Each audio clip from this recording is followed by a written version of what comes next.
All right, y'all. Got these Week 10 DraftKings sleeper picks.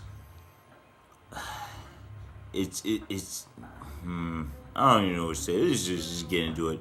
All right, we got Breeze. That's not a sleeper. He's not a sleeper. He's $6,300 though. He's on MVP. You'll run right here, and he's $6,300 in Cincinnati. All right, $6,300 isn't cheap, but it's not expensive. Not for Drew Brees in Cincinnati. All right, now moving on. We got Aaron Rodgers. He's $6,400 at home against the Dolphins. All right. Yeah, they pick the ball off at home, when it's hot and humid. They're playing in freaking Wisconsin, all right?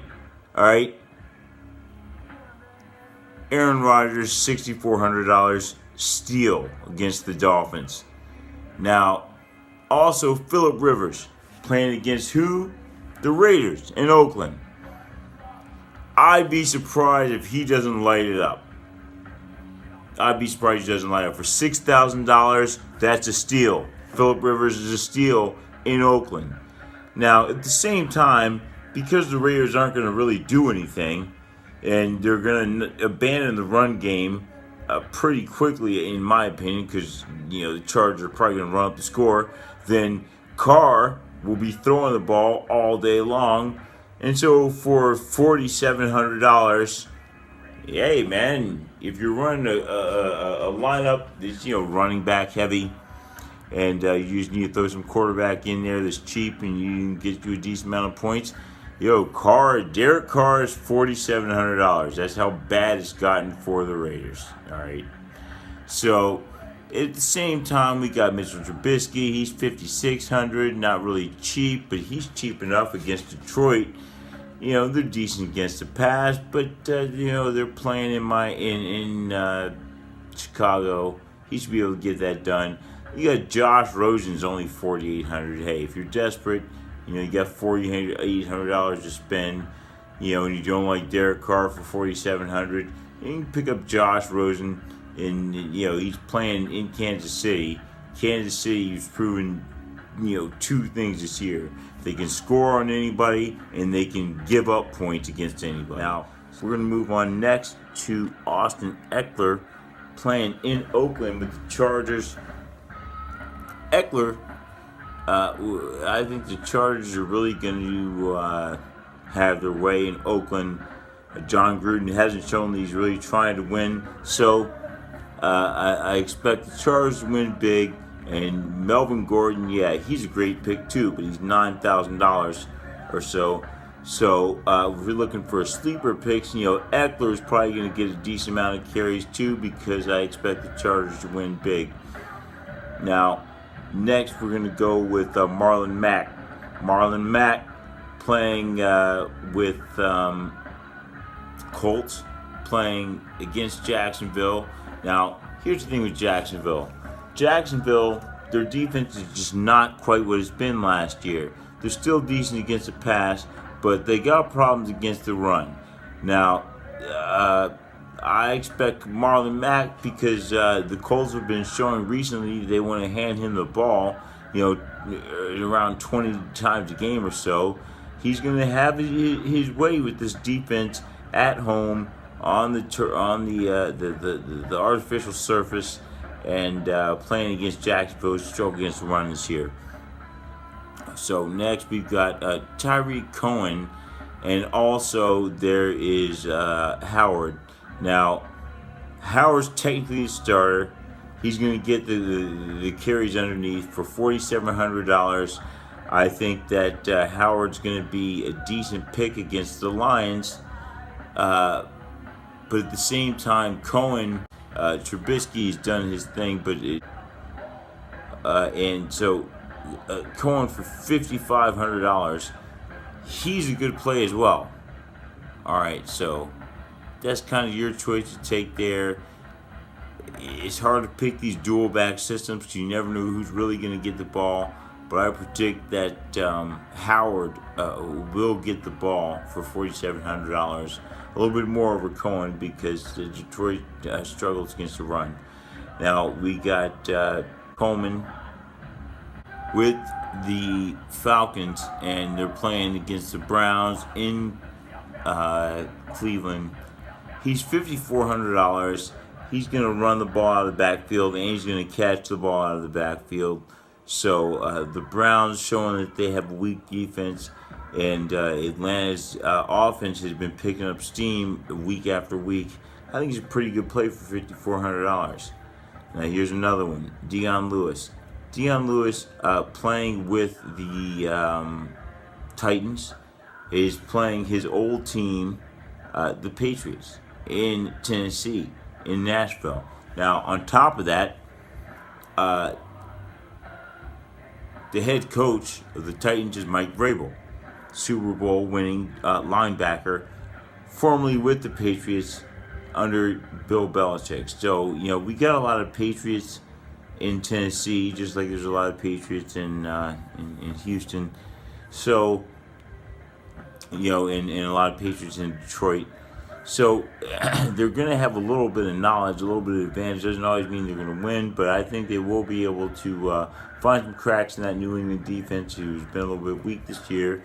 And Dion Lewis, a good play here, $4,600.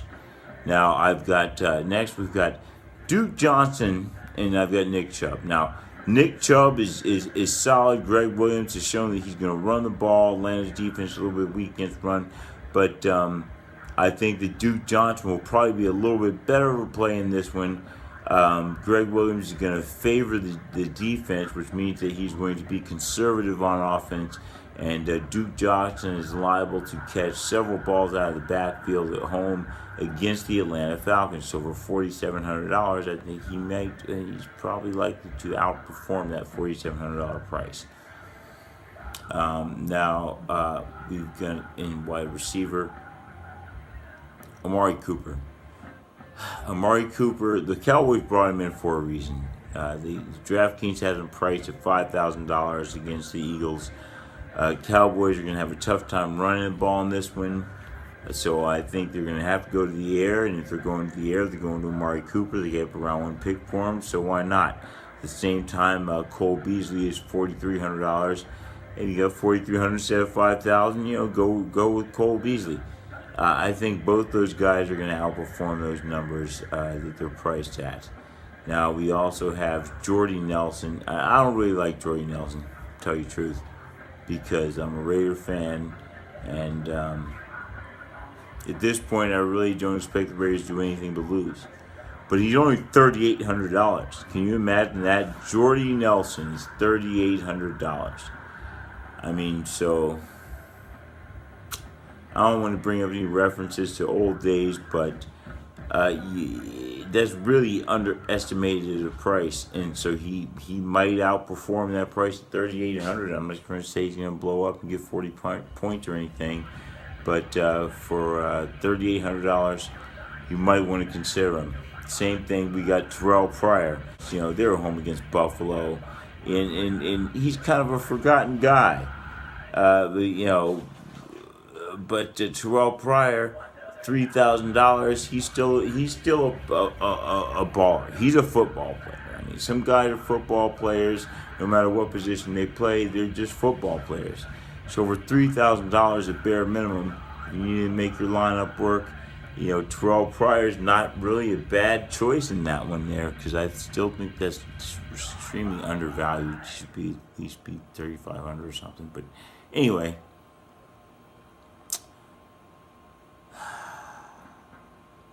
For tight ends, looking at Ebron with the Colts in Jacksonville, $3,500.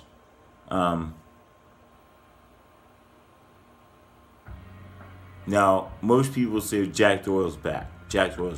So, Jack Doyle's back. So, yes, Jack Doyle will be a primary target over Ebron. But, however, Ebron, because of Jacksonville's defense on the passing wise has been pretty solid this year, that would favor the second tight end in an offense that likes to run two tight ends.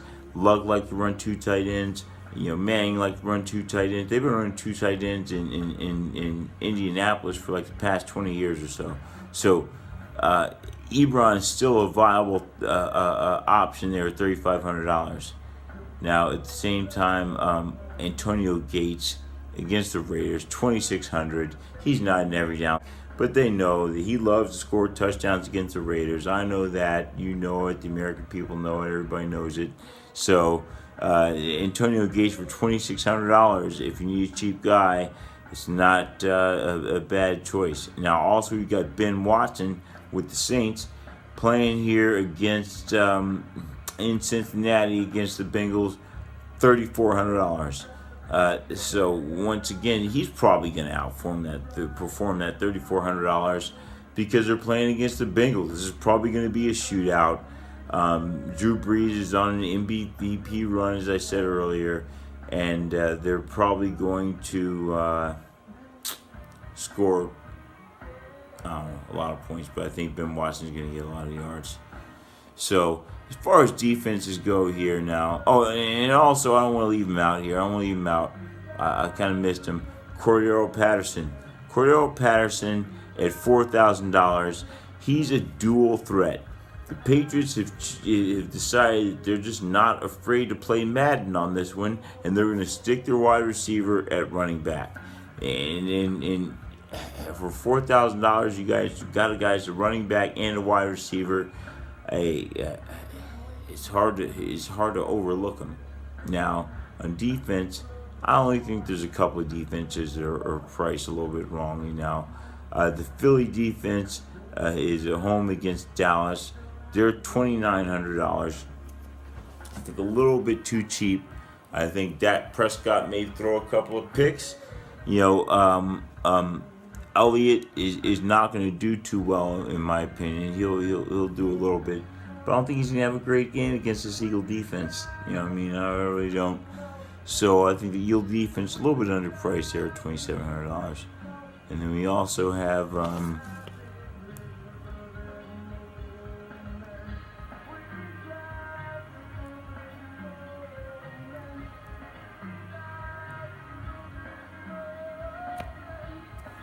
we got the Rams. The Rams defense at home against Seattle Seahawks, $2,400. I think that's seriously undervalued.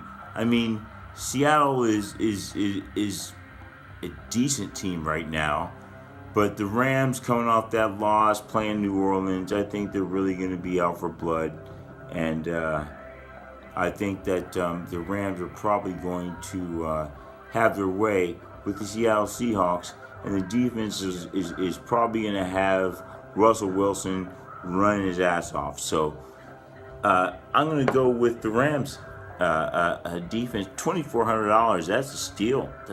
I can't believe it priced that low. But hey, the people with DraftKings seem to have some faith in Seattle's offense in LA. I don't, however.